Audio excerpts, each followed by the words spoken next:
नमस्कार साथियों, कैसे आप सब। आशा आप सब स्वस्थ होंगे, खुश होंगे। आज हम बात करने वाले हैं इंग्लिश लैंग्वेज के बारे में।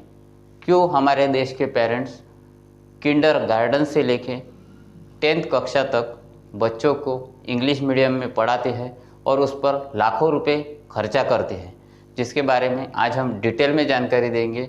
अगर आप इस चैनल पर नए हैं तो हमारे चैनल को सब्सक्राइब कर दीजिए और नीचे दिए गए बेल आइकन को प्रेस कर दीजिए। तो चलिए देखते हैं। जबकि हमारे देश में जितने भी हर साल इंजीनियर्स, डॉक्टर्स, चार्टर्ड अकाउंटेंट या और भी जो भी डिग्री लेके हर साल जो पास आउट होकर निकलते हैं, उनमें से सिर्फ 2% लोग ही हमारे इंडिया के बाहर जॉब के लिए जाते हैं। इसलिए शायद उनको इंग्लिश की आवश्यकता हो सकती है, पर ऐसा भी नहीं है कि इंग्लिश सारी जगह बोली जाने वाली भाषा है। दुनिया में 200 देशों में से सिर्फ 14 या 15 देशों में इंग्लिश लैंग्वेज बोली जाती है। जबकि इंग्लिश एक लैंग्वेज है, ना ही एक सब्जेक्ट है। पर हमारी इंडियन एजुकेशन सिस्टम में इस इंग्लिश लैंग्वेज को ही सब्जेक्ट बना दिया है, जिसे समझने में बच्चों को बहुत ही मुश्किल जाती है। जैसे हम तमिलनाडु में जाएंगे, तमिलनाडु में तमिल, बिहार में जाएंगे तो भोजपुरी, महाराष्ट्र में जाएंगे तो आपको मराठी बोलने के लिए मिलेंगी।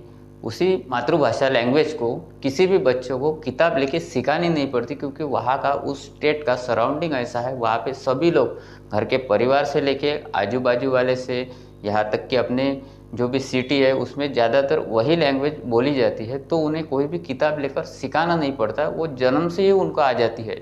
उसी प्रकार आप अमेरिका में या अदर किसी देश में जाओगे तो वहाँ पे इंग्लिश किसी भी बच्चे को सिखानी नहीं पड़ती। 5 साल का बच्चा भी वहाँ पे इंग्लिश बोल लेता है। सोचो कि जहाँ हमारे परिवार में कोई भी सदस्य इंग्लिश लैंग्वेज में बात नहीं करता, तो हमारे बच्चे इंग्लिश लैंग्वेज में कैसे महारत हासिल करेंगे और किस प्रकार वो इंग्लिश भाषा। और ऐसा नहीं है कि इंग्लिश भाषा ही आने से आप सक्सेसफुल व्यक्ति बन जाएंगे या आपको बहुत कुछ समझ में आ जाएगा, तो ऐसा कुछ भी नहीं। मैं आपको सैकड़ों ऐसे उदाहरण दे सकता हूँ जिनका इंग्लिश से और उनकी सक्सेसफुल स्टोरी से दूर दूर तक कोई संबंध नहीं।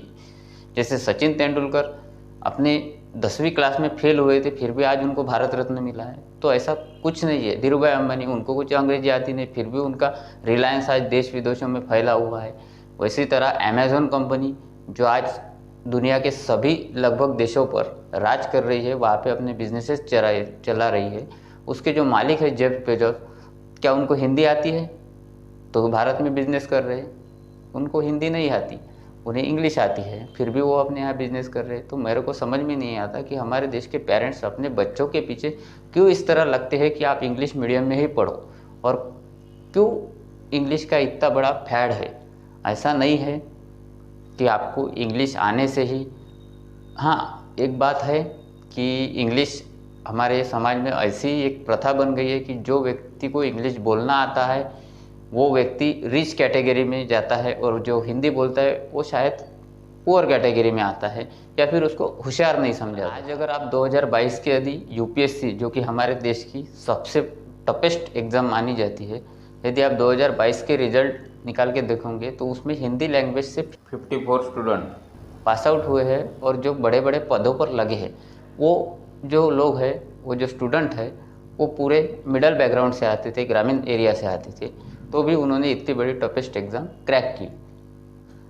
अगर आप बोल सकते हो कि वो तो अपने इंडिया में रहेंगे, आईपीएस है, आईएएस है, वो तो हमारी इंडिया में रहेंगे तो उनको हिंदी भी आ गई तो भी चलेगा, पर ऐसा नहीं है।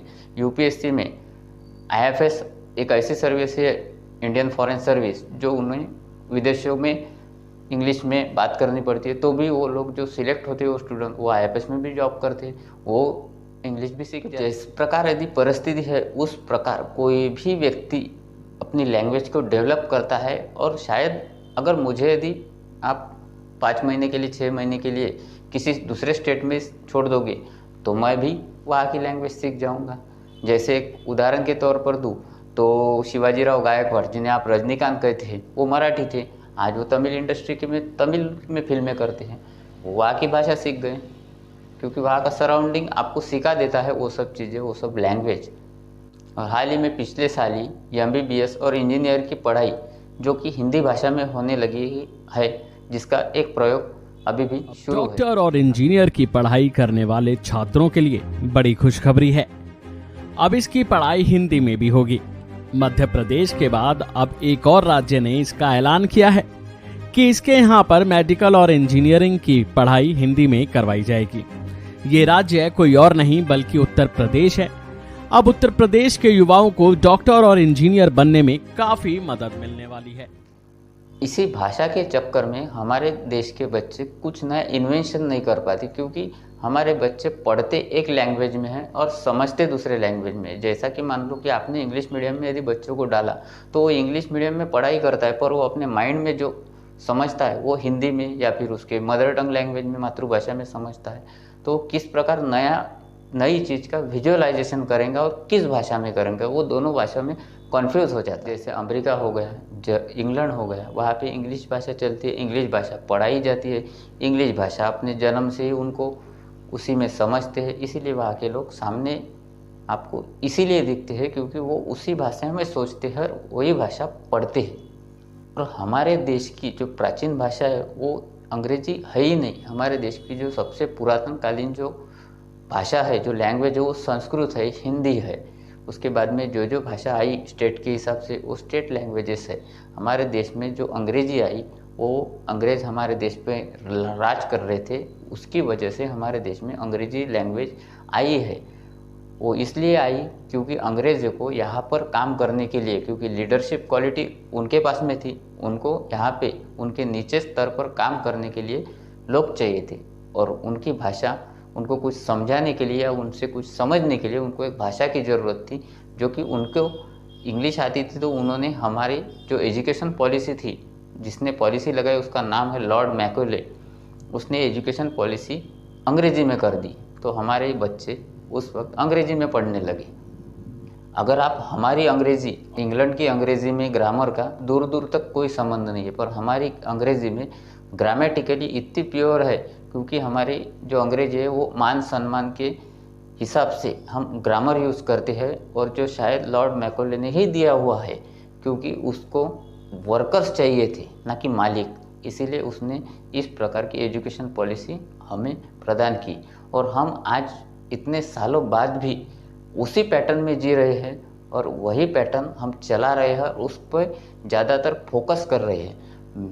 मेरा कोई इंग्लिश के बारे में विरोध नहीं है, बट आप उस प्रॉपर चीज़ को कैसे सीख पाएगा कोई बच्चा? अगर आप एक सीईओ को सभी फैकल्टी में यदि इंटरव्यू देने के लिए बोलोगे तो वो नहीं दे सकता। तो हम ऐसा क्यों करते हैं कि हमारे बच्चों को अंग्रेज़ी में ज़्यादातर फोर्स करते हैं और हम अंग्रेज़ी को बहुत रिच लैंग्वेज समझ लेते हैं। ऐसा नहीं है दोस्तों। मुझे जिनकी फ़िलॉसफी पसंद है, राजीव दीक्षित, उन्होंने अंग्रेज़ी के बारे में क्या कहा है और उन्होंने वो कैसे व्यक्तिमत्व थे, इनकी एक हम वीडियो बनाएंगे जिसमें हम पूरी राजीव दीक्षित जी के बारे में पूरी डिटेल स्टडी करेंगे। अगर आपको आज की मेरी वीडियो, मेरा व्यू पॉइंट आपको अच्छा लगा हो, आगे और किसी वीडियो में मुलाकात होगी। तब तक के लिए नमस्कार।